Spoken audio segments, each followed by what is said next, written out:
moment my mother found out she was nominated for her first Emmy. No. Oh, my God. You got nominated? Oh, my God. You nominated? Yes. Mommy!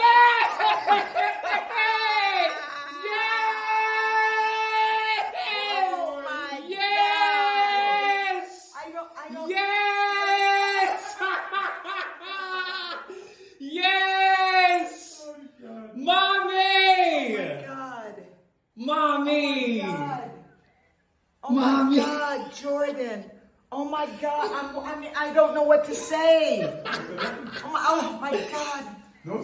You're on. Mommy! Mommy! Okay.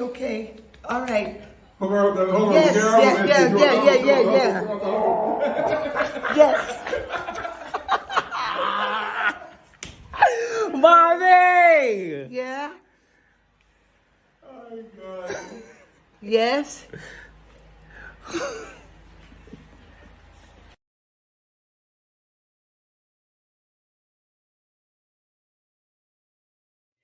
Good evening, and thank you for joining me for Conversations with Taz. And that last video is the legendary, the honorable Miss Cheryl Lee Ralph. And yes, although she's been nominated for many awards, including a Tony Award, this is the first time in her wonderful, epic, extremely artistic, and talented career that she has been nominated for an Emmy. And that Emmy comes from her role on Abbott Elementary. And if you have not checked out Abbott Elementary, I suggest that you do. So, much praises and a round of applause to Miss Cheryl Lee Ralph. Hey, my baby. Hey, my lovely. Whew, we have so much to get into tonight. Ooh, I got some crazy flyaways. Sorry. Didn't handle those before we got on air.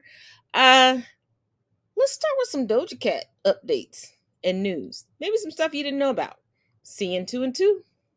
Doja Cat never faced any repercussions or any real backlash from the Tiny Chat scandal because of the timing of the Black Lives Matter movement. Let me refresh your mind on some internet history. So it's May of 2020. Doja Cat is enjoying her rise to stardom, moving from viral internet meme to more of a serious pop rap artist, enjoying her second chart-topping single with Say So, and Nicki Minaj has just hopped on the track, basically giving her a cosign in the industry. Things are good. And then the infamous screen recordings are tweeted. Screen recordings of Doja Cat in chat rooms with weird white guys on multiple occasions, what seems to be multiple days. Actually, in one of them, it seems like she was at an award show or some Hollywood event just hours prior. And then it comes out, these white guys are alt-right white supremacists? What the fuck is a half-black girl who heavily identifies with her black side doing in chat rooms with them? So at this point, the rumors start to get a little nasty. She's accused of doing gross sexual acts for the admiration of these weird guys. But nonetheless, the underlying question remains, what the fuck are you doing in that internet space? Just sort of piling on with all this, someone finds that Doja Cat has a song called Didn't Do Nothin', which is a term that apparently alt-right white supremacists use to make fun of black victims of police brutality, a term that is very unpopular and that you would only know if you were sort of involved in those forums or internet spaces. So Black Twitter starts to get on her ass. She's trending, it actually gets picked up by the Shade Room, which pretty much guarantees that it's going to be disseminated widely through other black entertainment outlets and just throughout the black internet community and in real life. It also spurned this iconic tweet. Now I want you to look at the date, May 24th, 2020. So on May 25th, George Floyd is tragically murdered, and the video of his murder goes viral, prompting international outrage. From that moment on, there was virtually no activity on social media that summer that didn't directly or indirectly revolve around victims of police brutality and the Black Lives Matter movement. Because of this, no one was really talking to or paying attention to Doja Cat's scandal. She quickly released an apology, and then her team did a pretty good job of taking the videos down, although you can still find them, Google and Reddit. And you have to understand that Black Twitter was really the people that were sort of pushing this scandal, and now they were being affected by the Black Lives Matter movement, so everyone just forgot. If the scandal had happened at a different time, I believe that she likely would have alienated a core of her black audience that she now enjoys to sort of propel her to the heights that she's at now. But the timing wasn't different, everyone forgot, and now there's even some people in the comments of other TikTok videos claiming it was all a hoax. And that is your daily dose of internet history. I didn't forget. I also have not forgot her anti-Asian sentiments and jokes. Um, and her online presence, especially on TikTok, is very lighthearted, and people are praising her for how she handles her sponsorship deals because they don't feel like a commercial. No, stop giving people a pass. Stop forgetting. If you can remember what your first boyfriend or girlfriend did to break your heart, and you want to tell everybody that men ain't shit, women ain't shit because of what they did, you can remember what people do that's racist and bigoted.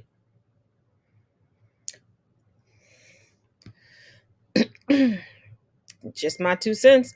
And as I say, when I give my 2 cents and I put it on the table, you can pick it up or you can leave it there.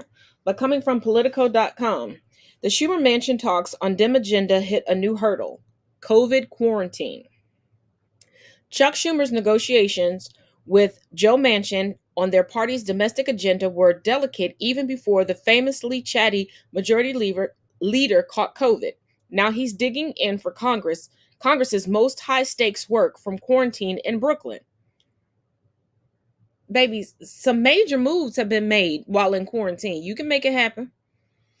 Cough, cough, pass. Write it down. Send an email. Y'all don't talk to each other on the congressional grounds anyway, but I digress. Sidelined and leading an in-session chamber from afar, if you can do that, you can negotiate. But let's keep it moving. Schumer is going all out behind the scenes to steer the floor while keeping negotiations with Manchin alive.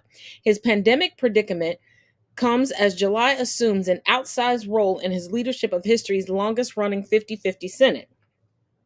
Manchin and Schumer have spoken more than a half a dozen times, mostly in person, about party line legislation once seen as a progressive centerpiece. Now the West Virginia centrist envisions the Democrats-only filibuster-proof bill as a way to fight inflation as well as boost clean energy and fossil fuels. Democrats, hear me and hear me loudly. Stop with the excuses.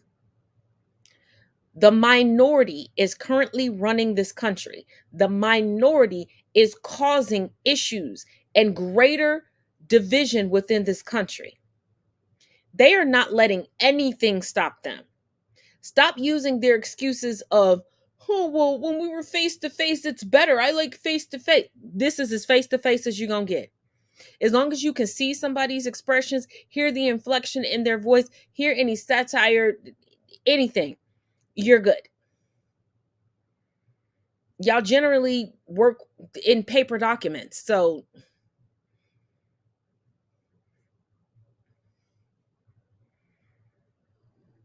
the only time face to face really makes a difference is when lobbyists or Christian nationalists are wooing the SCOTUS or the GOP or Manchin, who I still don't understand why actually I do. There are a lot of politicians that realize they can fool the masses by pretending to be on one side of the aisle where they actually identify on the other. And they try to dismantle that side of the aisle. It's no different than having a fake friend, having a faux friend who comes in to infiltrate on behalf of your enemy. That's it. They come in and be like, oh, girl, oh, boy. Yeah, they talk good shit about you, but I got your back, knowing that they don't. Because my question is, why are you so comfortable listening to the bullshit over there? You're not pretending. You found where you need to be. You believe in what's over there. Stay there. Now we got a touchy topic coming on. Grab your pearls. The girls are fighting.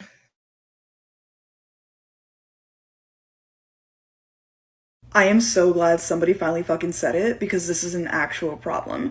So both of my parents are from West Africa. Like my dad's from Sierra Leone and my mother is from Mali. You know, so they came to the country in like fucking, I want to say maybe like 93, 94. These fucking people are so anti-black, and I really do believe that played a role in how they were treating me when I was first brought into the world, right? Like, the way that they talk about Black Americans, it makes me fucking ill sometimes. Like, the way that they'll talk about Black fucking Americans is the same way that some non-Black and white people talk about Black Americans.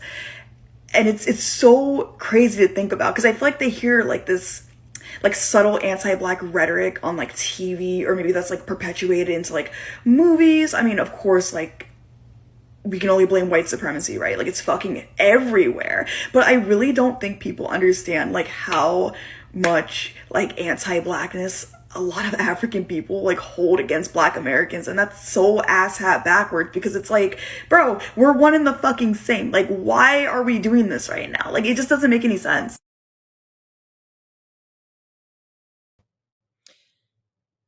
And dear heart, it's because anyone who immigrates to this country, they realize how white people are treated, how people who are white adjacent are treated. They don't want to go through the same struggle. So they believe that the closer they attach themselves to the ideologies, that the mannerisms, the more they assimilate, i.e., give up their identities and roll with, oh, those born here, they're worse. We're so much better. And when you hear white supremacist talking points, they will use the backs of immigrants, regardless of what they look like, to antagonize Black people. But at the end of the day, they're not letting you into the building, let alone for a seat at the table. Because there is also a video making its rounds about social media where there are some Florida-born, Haitian descendant Black men saying that Black Americans are lazy, that immigrants hustle harder, while dripping in Black American culture.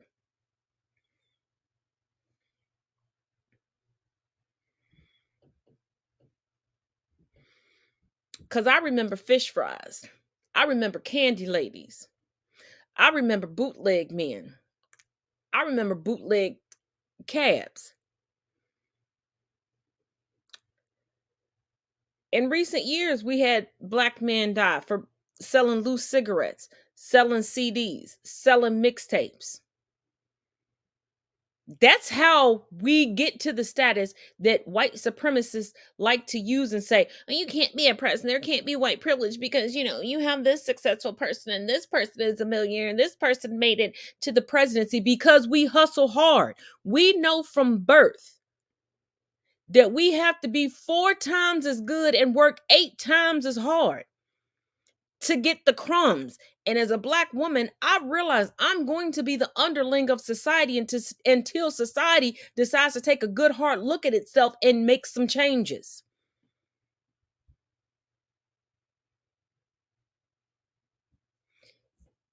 But when we say that there are portions of the immigrant community that look down on Black society, we're not basing this off of skin tone. This is not based off race. This is not based off ethnicity.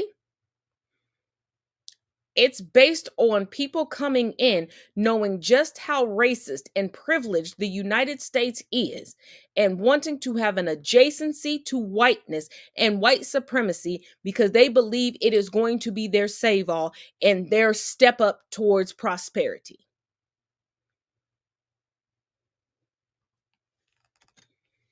If you don't believe me, hit me up. We can have this conversation all day long. Oh, and real quick, because I do want to put together a discussion table. It was brought to my attention by a lovely creator that I follow on TikTok. It's on Netflix. The movie is called The Platform. And she described it as a great commentary on the human condition. And it is. That's all I'm going to say about it. Watch it. Once we're done here, I'm going to watch it for a second time because I feel like there's some pieces that I didn't quite catch because I was bringing in groceries, doing other stuff. So I'm going to watch it through. But after enough people have watched it, whether we discuss it on this show or we take it to Zoom, I would love to have a wide span conversation about it and get everybody's perspective on it and how they view the commentary on the human condition that is displayed in this movie. Now, if you don't like to see suffering, do not watch this movie. Like I said, it is a commentary on the human condition. Now, last night we saw Josh Hawley get owned. For some reason, his wife was asked to speak. I'm not even going to try to describe this, but Black women, trigger warning. Could you just answer the question? When an ectopic pregnancy ruptures, what are the chances that it can be safely carried to term? And you know what, just to make this even clearer, I'm looking for a number between 0 to 100. Can you give me a percentage? Sure. I believe zero ectopic pregnancies, even those that do not rupture, have a chance of successfully being carried to term. That's why the treatment for them is not an abortion. Reclaiming my time. It seems that there is a deficit in your understanding of reproductive health. That is so now I'm going to turn to the real experts. That's not an abortion because now it does I'm not going have the intent to end the life of a child. Reclaiming my time, I'm now going to turn over to the real experts.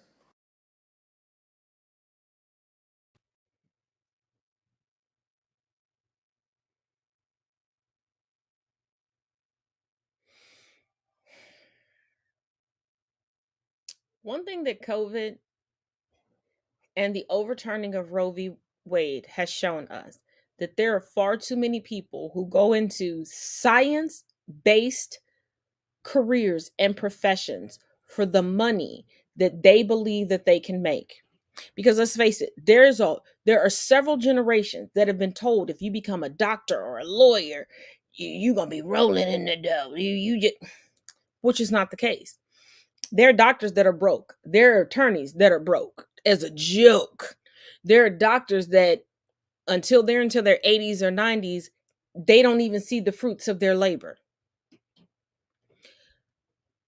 And you can always tell those, I just want to get rich quick. So I'm going to say whatever is going to get anybody to line my pockets. I would hate to be a patient of hers, especially as a woman. And it's women like this that make it detrimental to the rest of us, whether it's regarding sexual satisfaction, sexual health, relationships. They're the ones that will lie to make their male counterparts feel good because they feel that they're the end all to be all catch. And usually these men ain't worth a damn. They are not worth what we flush down the toilet. But for her to say that the treatment for an ectopic pregnancy is not an abortion and that it is salvageable,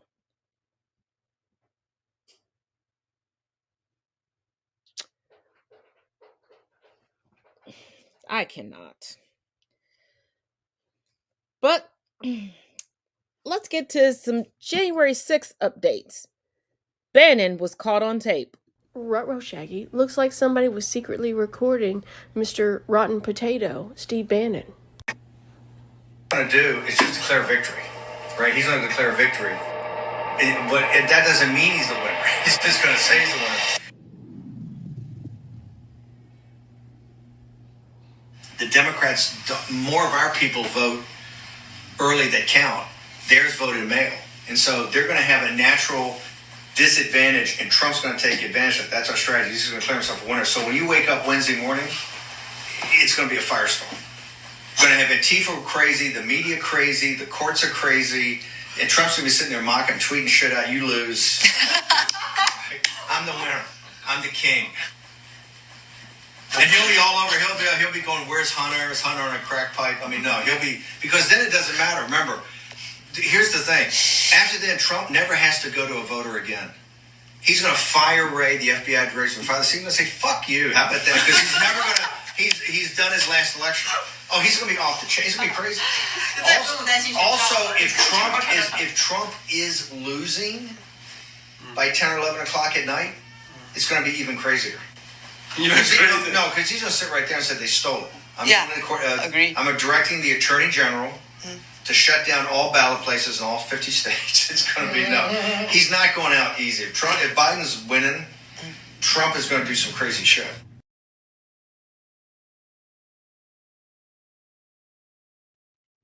Of course he would. Trump didn't expect to win in the first place. Trump has never won at anything in his life ever.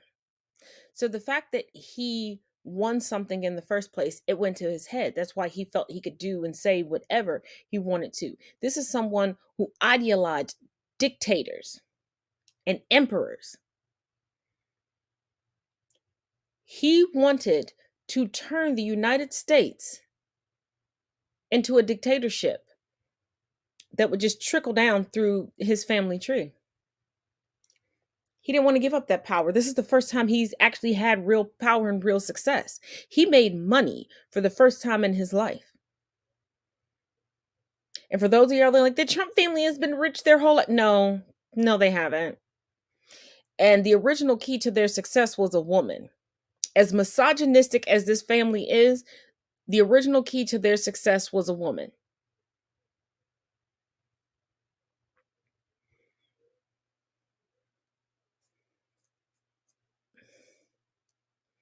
Yeah.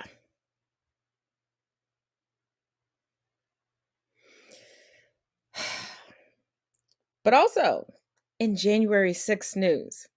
Now, last night we discussed the witness that Trump tried to contact and influence. Boy, woo, these witnesses, it's getting thick up in here. Coming from Politico.com. The secret support system for former aides talking on Trump, the other women. As Cassidy Hutchinson sat alone at a long wooden table inside a Capitol Hill hearing room, her one-time Trump White House colleague, Alyssa Fair Griffin, watched from the CNN green room. Griffin felt nervous, and for good reason. Hutchinson's testimony before the January 6th committee had been kept largely secret up till a day or so before when it was revealed. It was under the billing that it would provide bombshells about what had transpired inside the Trump White House on that day. Well, the only reason you would be nervous is if you decided to come to the hearings and lie because somebody told you it was okay to lie. But let's keep going. As Hutchinson began laying out those eye-popping revelations, Griffin texted another former colleague, Sarah Matthews, slated to soon testify before the same committee. Is that even legal? Is that legal? Because I thought witnesses wasn't supposed to. Okay. And she reached out to Olivia Troy. What the fuck? Was there a group chat going on? Is that what was going on? They just, let's get our stories straight because this bitch telling the truth. Okay. A former Trump national security official who was sitting in the hearing room as Hutchinson testified. You gonna text her while she in the hearing room and you know you're not supposed to have phones out in federal.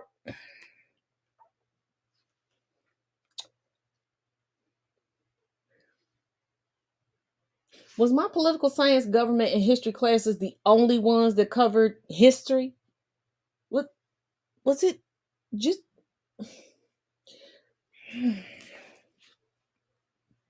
the women felt mutually stunned as they watched. Why? Y'all knew the truth. Why were you stunned that she was telling the truth? Had y'all become so accustomed to lies that the truth stung you like a barrage of bees? Because her testimony was already verified before she took this. Anyhow. They were also concerned for Hutchinson, understanding that as soon as she left that hearing room, she'd face intense scrutiny from the media, nasty messages, and encounters online and at times in person, and the loneliness of being a Republican in Washington who speaks out against former President Donald Trump. After all, they each experienced that themselves. So you're saying the GOP is petty, childish, and violent?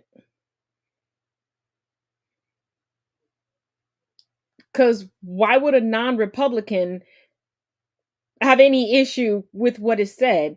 And there are Republicans that have fervently denounced Trump. So once again, you're afraid of the minority.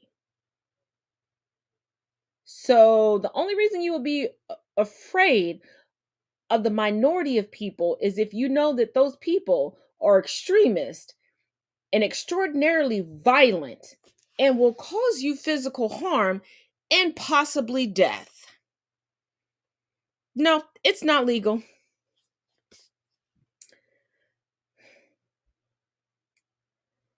When the proceedings were done, they each reached out to Hutchinson too. What the? White lady privilege say what? How you? I promise you, if it was my black ass, I would be under Guantanamo Bay right now. I was so nervous watching her, said Griffin, but she immediately had such a commanding presence. Women, can we stop doing that to other women? We know we have a commanding presence. Hell, we can put on a skirt or just some heels and walk into a room, especially if it's predominantly men, and command the room. I was beyond proud to see my friend stand up before the world and tell the truth when so many others were too cowardly to do it. You know what? That wasn't your friend when you was texting other people because you was nervous about her testimony.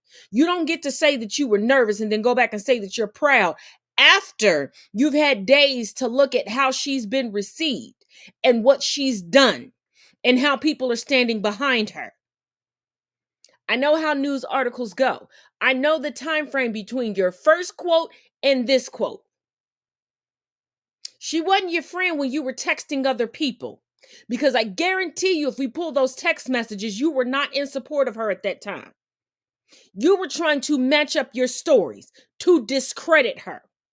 But then you realized, because Liz Cheney is a motherfucker, that they had already verified her story before they even allowed her to come in and give testimony.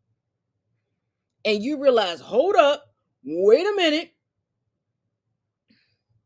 We can't put no remix in it. I swear. I'm scratching my head too, because if we all know girl code, if it's your friend, first of all, you would have already been hyping her up and asking her what she needed. Not texting other people while she's on the stand, especially somebody who's in the courtroom, and you're claiming that's your friend also? Oh, we know that.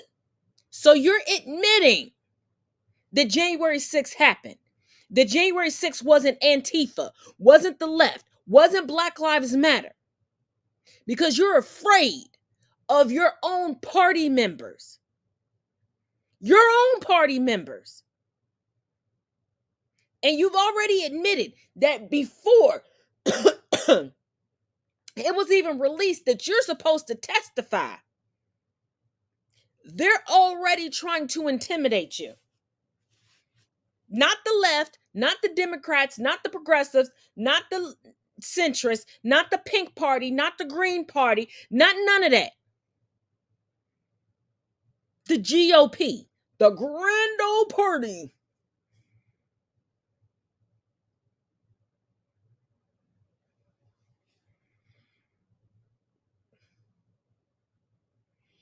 Child, please. But here's something that should give y'all a good laugh. Fox News got checked on Fox News. Think I'm playing?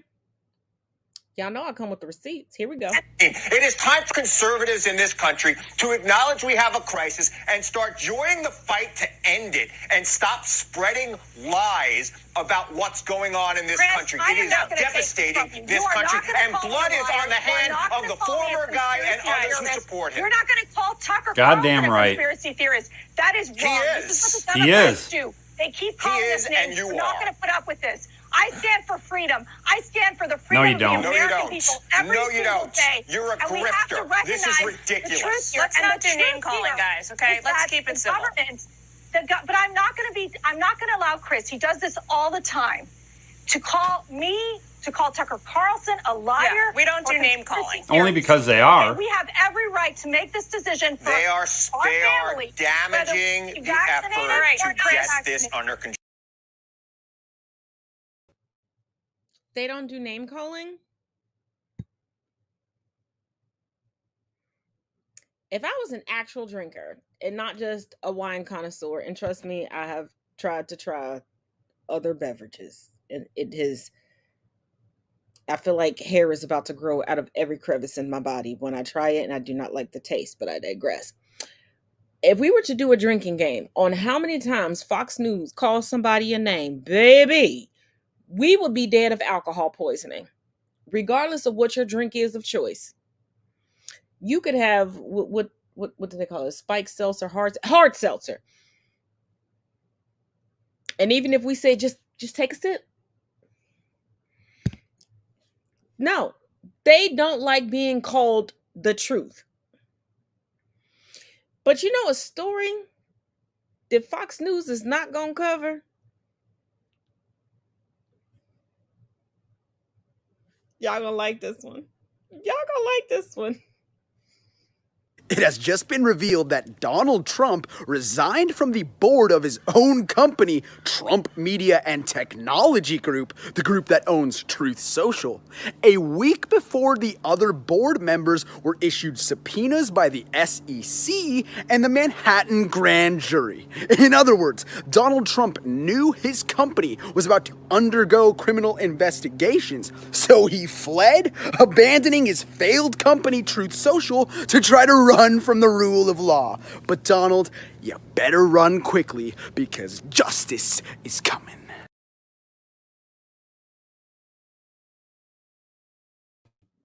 And this goes to show how uneducated Trump is. He also canceled a rally because himself, Don Jr., and Ivanka have to testify. They have to appear and testify in New York. They had a rally where people had to pay for tickets to go to, which I don't understand how all these Trumplicans keep saying he's a billionaire, he's got the money. Then why do you have to pay to come see him? I know plenty of politicians, and when they have public speeches, you just show up. An elected judge was at the event that I went to, 2 Thursdays ago? There was no money that had to be handed over to him. Like, when y'all gonna catch the grift? And it's like, resigning now doesn't mean anything. The paperwork was already filed. The paperwork was filed regarding actions that were taken while you were a part of the company. You leaving now means nothing. You should have left when the block was hot, bruh. When the block first got hot, you should have left. Then maybe you could have skirted around it, but you can't now. Like, this is how this lets you know. Y'all remember the college scandals regarding just the testing to get into school? Y'all need to think about some stuff. There are a lot of white kids who paid kids that were to take their classes. And this is why they don't know anything. Raphael Cruz, because that's what I'm going to call him. That's what his mama named him when she gave birth to him in old Canada. Raphael Cruz went to Harvard. But we saw how easily he got owned by the Honorable Associate Justice Ketanji Brown Jackson. We see how easily he gets owned by people who didn't even graduate college. I wonder who took his classes. Because ain't no way. Especially since Raphael was studying law. He should know about critical race theory. Ooh, did I See, the facts is just, they slipping. What they slipping out of me? Hold on, wait a minute. Whew. Mm. Mm. Now, I have a Brittany Griner Brittany Griner update. This is coming from BET.com. LeBron James breaks silence about Brittany Griner's arrest with strong statement about Biden's response. The NBA superstar addressed her detainment in a trailer for The Shop. LeBron James is speaking out about Brittany Griner being held in Russia on drug charges. In a trailer for the HBO series, The Shop Uninterrupted, James appears to criticize America's efforts to bring Griner home, saying, "Now, how can she feel like America has her back? I would be feeling like, do I even want to go back to America?" The discussion also includes Danielle Kaluuya, Marcus Rashford, and Rashid Johnson. The episode drops this Friday, July 15th.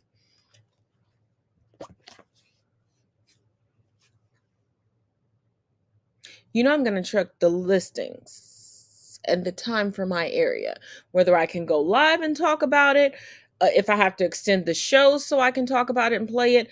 I am not a LeBron fan, but his activism, I am a fan of, and I am in support of 100%. Do not tell my sons, but it is what it is. And from this, like I said, we will not know until Friday his whole stance on it. But I do believe how this has been handled by the United States government, and we followed this every step of the way from when they could have gotten her out with the prisoner trade, all that stuff.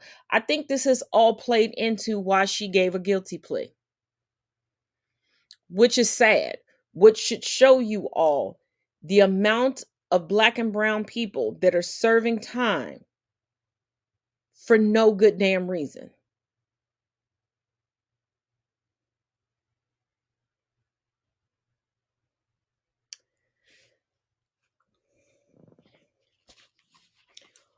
But hold on, I do want to bring y'all some good news. Wait a minute, let me pull it up.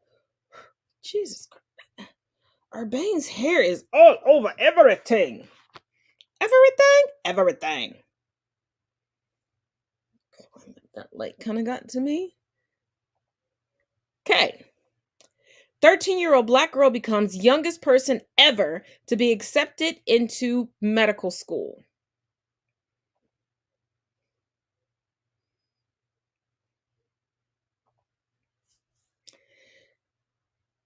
Alina Anale Wicker will be attending the University of Alabama at Birmingham Hersink School of Medicine. Black girls really rock. If you didn't know, now you know, baby. While most teenagers are indulging in makeup, shopping sprees, and TikTok, this one teen is hitting the books and making history. At the young age of 13 years old, Alina made history by becoming the youngest Black person and the youngest person ever to get accepted into medical school, reports News 12. According to Wicker's social media, the teen has been accepted to the University of Alabama's Hersink School of Medicine under its Burroughs Welcome Scholars Early Assurance Program in May. Currently, she is enrolled at Arizona State University as a junior, where she is pursuing an engineering degree. You know what? Hold on. But wait a minute.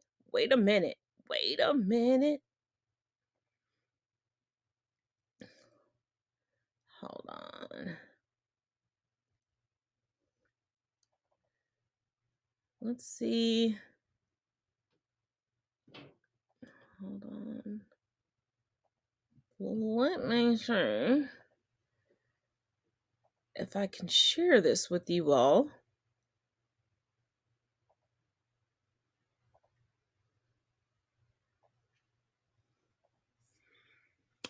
You can find her at the Brown STEM Girl. Sorry, I got it backwards in the tag that I have here, but the Brown STEM Girl. She posted her acceptance letter. So, my apologies. I got it backwards. It's not the Brown Girl STEM, it's the Brown STEM Girl. So go to IG at the Brown STEM Girl and give her a follow. Give her some congratulations. Yes. Yes, yes. And girlfriend is going to medical school and pursuing an engineering degree.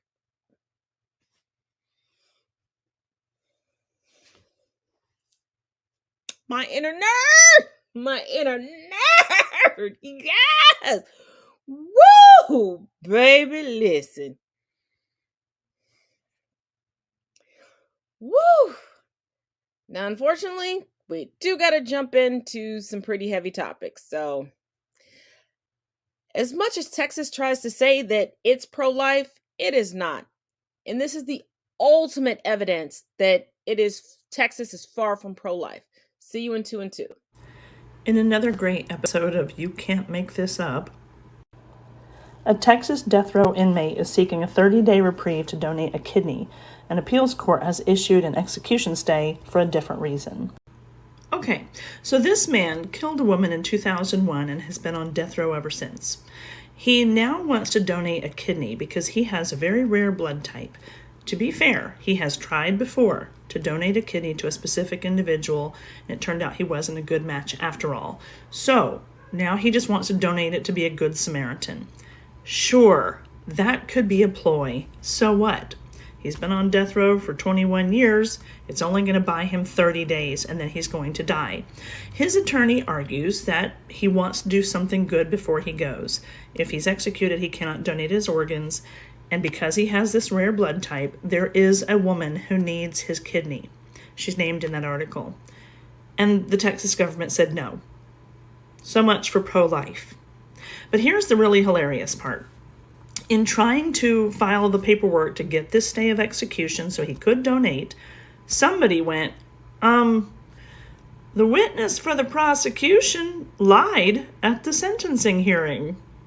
So now he's getting a total stay of execution for the time for them to investigate this sentencing. So they're saying maybe he shouldn't have been on death row to begin with. Maybe it should have just been life in prison. So now Texas is in an even bigger hurry to execute him, letting the woman die without her kidney and letting him take his kidneys to his grave. All because they just want to kill a guy. It's never been about life. It's been about control. And I cannot understand why so many GOP don't see that. They just want to kill him and don't care what happens to the patient or the over 106,000 other people who are waiting for organ transplants right now in the U.S. to get his kidneys.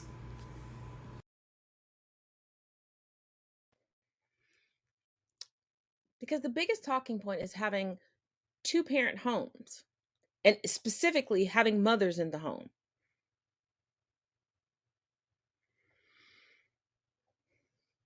Do you know how many parents are on the donor list? Because I personally know a parent that's on the donor list. I've offered to get tested multiple times. Because of my health issues, this person and others have told me, oh, don't do it. Even if you qualify, you may not survive the surgery. And I'm okay with that. I've made peace with that. I've talked to my children about that. I'm perfectly fine. My children are grown. We have a lifetime of memories already. But how are you calling yourself pro-life when the only thing that you are trying to save isn't life sustainable? And every time they try to use the Bible says that life begins at birth, not conception. There's a whole cocktail listed in the Bible on how to a fetus. The Bible was the original yeetus the fetus. But okay, you know.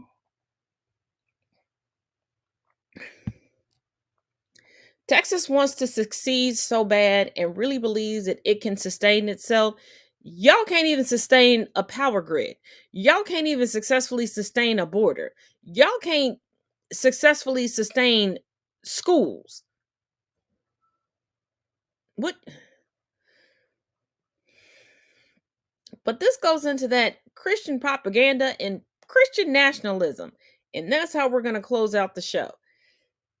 Get a snack, get a beverage, trigger warning, because this first video is over. It's like 4 minutes and 6 seconds.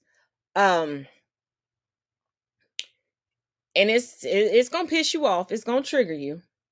I'm going to come back and talk about it. And then the final video, I'm giving you a trigger warning for it also. This is the dictionary definition of a false prophet, a false leader when it comes to Christianity. And it will show you how bastardized Christianity has become within the United States. And I say this within the United States specifically because when you do your research, you'll discover some things.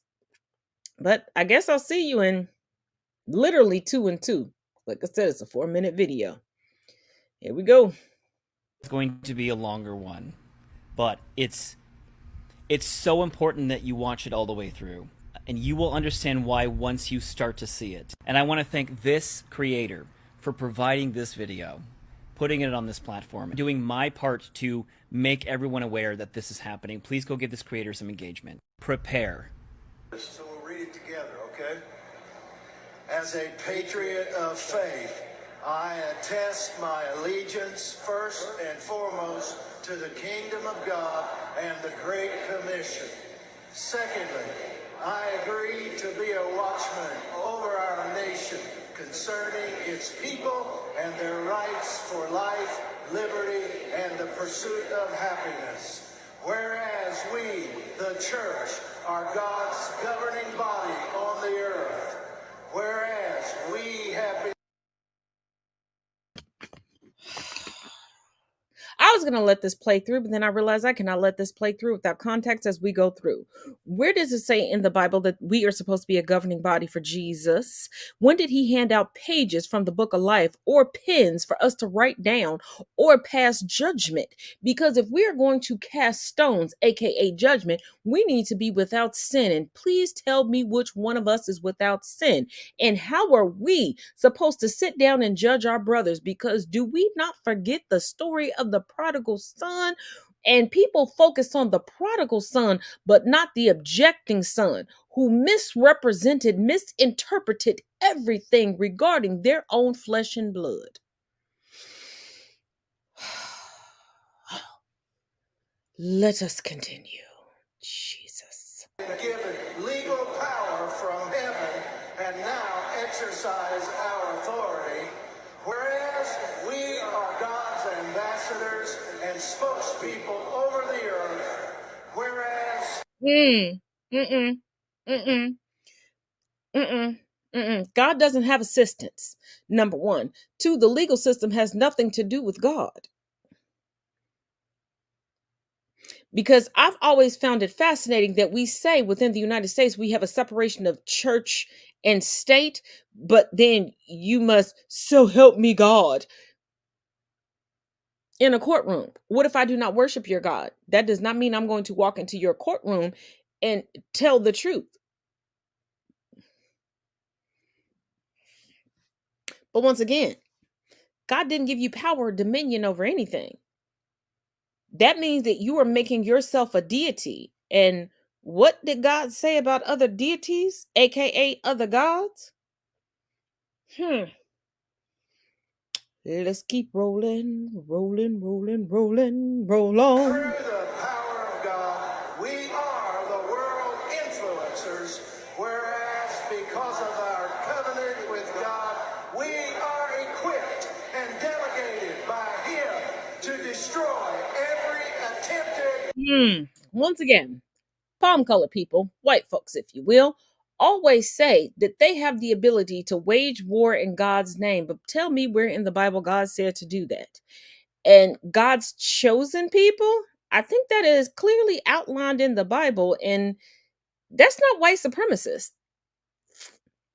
Once again, that bastardized interpretation that is circulated through the United States and the United States alone. Mm.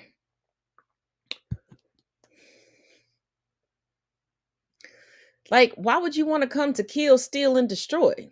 Isn't that what we're supposed to be fighting against as good Christians?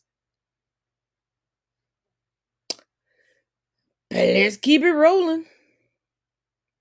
Advance of the enemy. We make our declarations. We decree that America's executive branch of government will honor God and defend the Constitution. The executive branch, although there's 3 branches of government, and honor the Constitution. I don't remember the Constitution being in the Bible. Correct me if I'm wrong. Did y'all see it?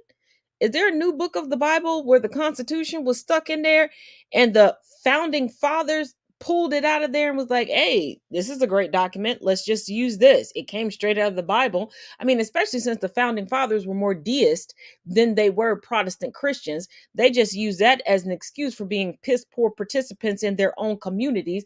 And they weren't getting the height and the wealth that they wanted in their own lands, that they decided to leave and force getting that wealth, popularity, etc. here. And a lot of them didn't even die with that popularity or wealth, because a lot of them died in poverty because the only wealth they had was in people, and they couldn't even manage the people right because they were killing off the majority of the people that they were registering as livestock. But I digress. Y'all not ready for that conversation right now. So how is that biblical? Oh no, it's not. That's what we mean by Christian nationalism. They just want white men that pretend to be Protestant Christians because they don't like Catholicism and try to act like Catholicism isn't also under the umbrella of Christianity, just not Protestantism. Straight, well, pretending to be straight because, they told you that homosexuality was a sin and you shouldn't touch children, but they touch children more than anyone else on the planet. That they're right and they're the foremost authority. But let's keep going. We decree that our legislative branch, Congress, will write only laws that are righteous and constitutional. We decree that our judicial system will issue rulings that are biblical and constitutional. Is that what the Constitution said that the judicial system was supposed to be? And I thought that y'all ran from the UK for religious freedom. So what I said before was true? That y'all were just faking the funk and needed a cover story because y'all love more than anything within the United States, even before its conception as the United States of America, propaganda and PR. Oh, that's why you touted yourself as the greatest nation in the world, and you keep spoon feeding uneducated daughters of the Confederacy, backwoods, inbred motherfuckers this bullshit, and that's why they believe it. Oops, I guess I said that truthful, quiet part out loud. Let's keep going.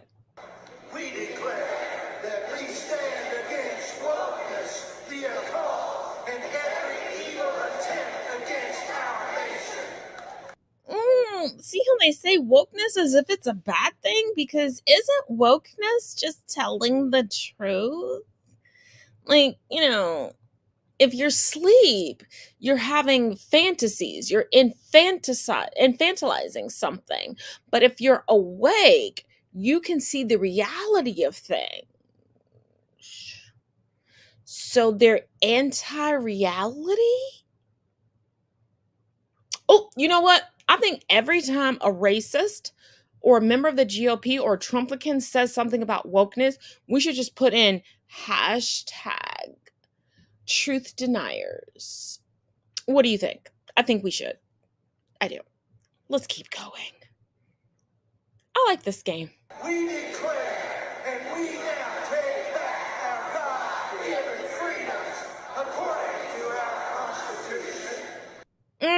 The God-given freedoms that you claim to be in the Constitution were horribly misguided pseudoscientific freedoms and racial tropes that still survive to this day that have nothing to do with God himself. Because did not God say that we are all created in his image? So how did you try to say that non-white people were savages and animals and violent and not of God's image?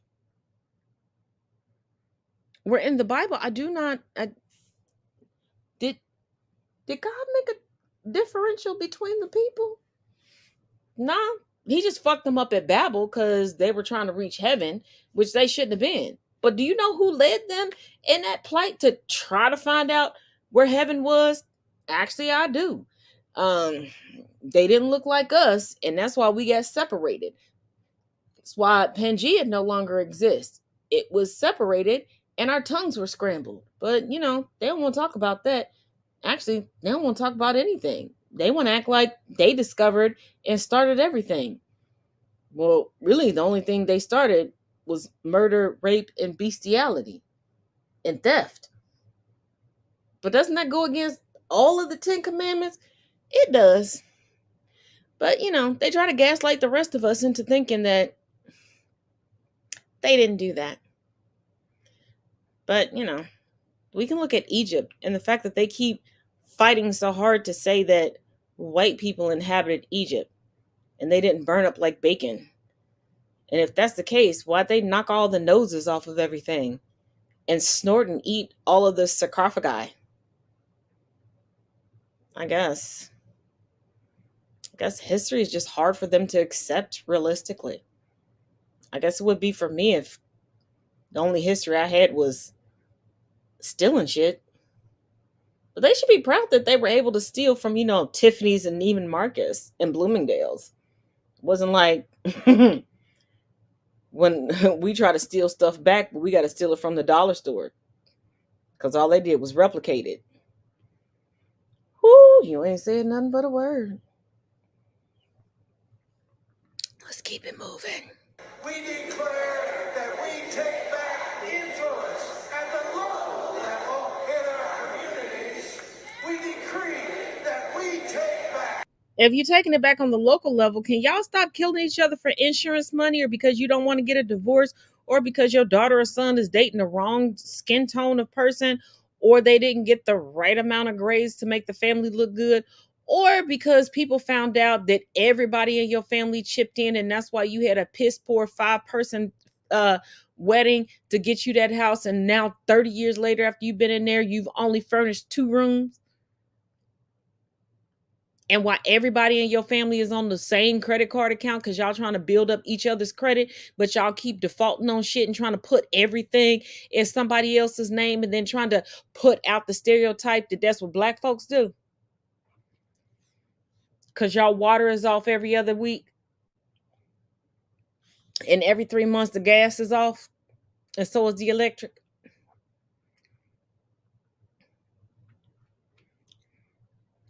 Don't come for me, Argentina. And permanently control positions of influence and leadership in each of the 7 mountains. We decree that the blood of Jesus covers and protects our nation. It protects and separates us from God. God done separated himself from this nation because this has become a nation of liars, looters. This has become the second coming of Sodom and Gomorrah. Y'all don't even know the origins of the words that you use, and you just twist it and twist God's words. So he's like, you know what? Y'all on your own. I know I got some faithful up in here, but y'all up in here. I got And God was like, you know what? Since I ignored these people for this amount of time, these people for this amount of time, white people, it's your turn. White people, to the left, oh, to the left, ow, to the left. Everybody oppressed, go to the left. Oh, you want to fake some oppression? Go to the left. You want to get some strife? Go to the left. But let's.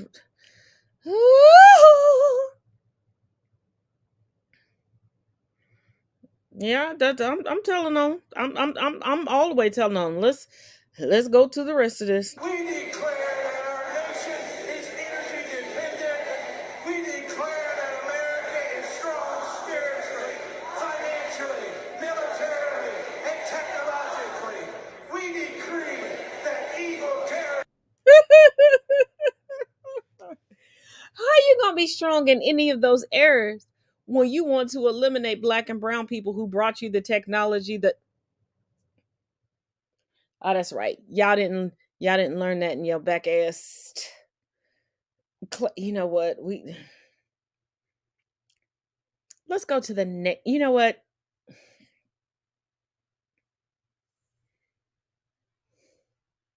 Nah, let's go ahead. We done already ran over time. Let's go into this last clip. Let's do it.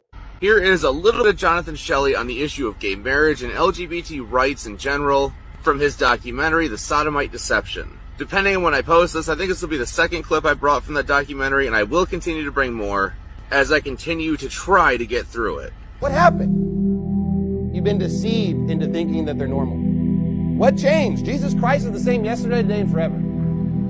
So you have to believe that Christians for literally thousands of years have been wrong. Now we're right. Now in the last decade, we finally got it right. And just love them and treat them with respect. The Bible says in Malachi 3, "For I am the Lord, I change not." The Bible says in Psalms 119, "Forever, O Lord, thy word is settled in heaven." God does not change. You know what he said? "They shall surely be put to death." That's the Bible. And he doesn't change. His opinion is the same beyond time. Before time, after time, during time. It's all the same. Put them to death. How can a Christian not argue for the death penalty? You despise God's word. America was not the way it was 5 minutes ago, 10 years ago, 50 years ago. It is much different. Much different. And my question is, why are we embracing all this change as Christians? Did the Bible change? Did the Bible radically change 10 years ago? My King James Bible hasn't changed a word since it was translated in 1611, period. So why in the world is everything changing? It's not from God, that's for sure. You know it's coming from? The working of Satan. He's deceiving people, thinking, oh, it's normal now. So many layers. Where should I start? Oh, I've thought about this. I know exactly where to start from. First of all, the Bible has changed multiple times. And the version of the Bible that is generally used within the United States is the 1942 Nazi variation of the Bible, where they transplanted the word pedophilia into homosexuality. Because when the Bible was originally written, homosexuality wasn't a word and it wasn't a sin. It was not talked about. And when you go, oh no, there's a verse where it says man should not lie with, yeah, look at how it's written. Lie, as in deceive to someone younger than him and molest that child. And to say God is the same today, tomorrow, and forever. No, God evolves because God wants us to evolve. Why would God give us evolution if he was not going to evolve?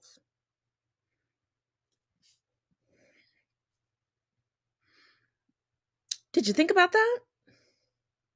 No, many people don't.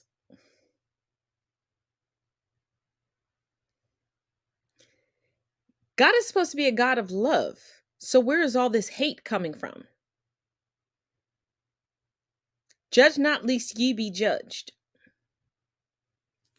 God did not give us the power to judge. He gave us the power to educate. He gave us the will to accept. We are supposed to be our brother's keepers, not our brother's judgment holders.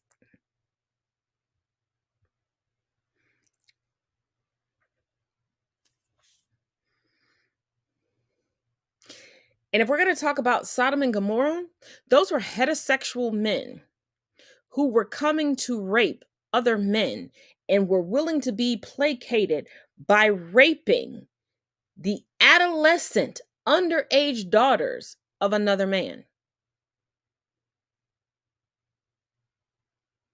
Because virgin in the Bible didn't refer to a woman being untouched.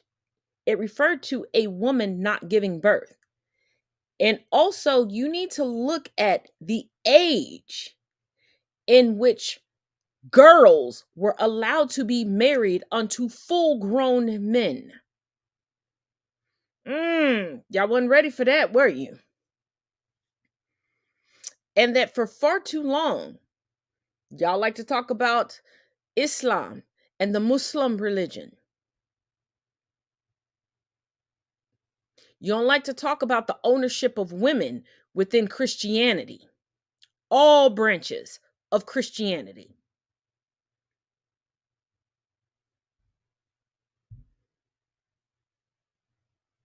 Now, I'm not saying that one life is worth more than another, but I am saying as a parent, I am never, not ever giving up my kids to save a stranger's life. I'm not giving up my kids to save my own life. I will go out and face the firing squad. I will go out and, like the movie I told y'all to go watch.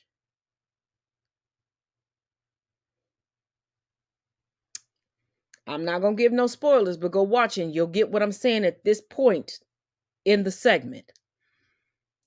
But no.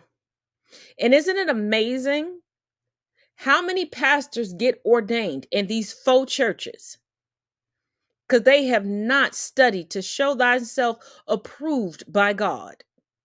Because they do not even understand nor comprehend nor go by the word of God. They're going by the word of another pastor who told them, from another pastor who told them, from another pastor who told them. And it was generally a white pastor from chattel slavery times that was trying to influence.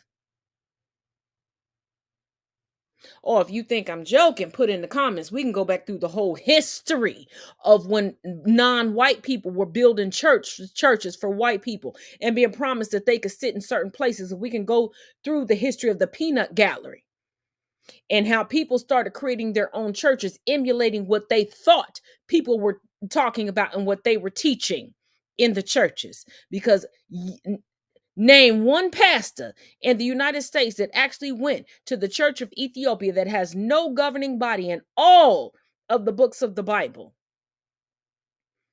And tell me if they're preaching that here in the United States. I'll wait. I would love to be proven wrong on this. I would love, and I mean it, to be proven wrong on this. Send me an email. It's linked in there. Send me a DM. It's linked in there.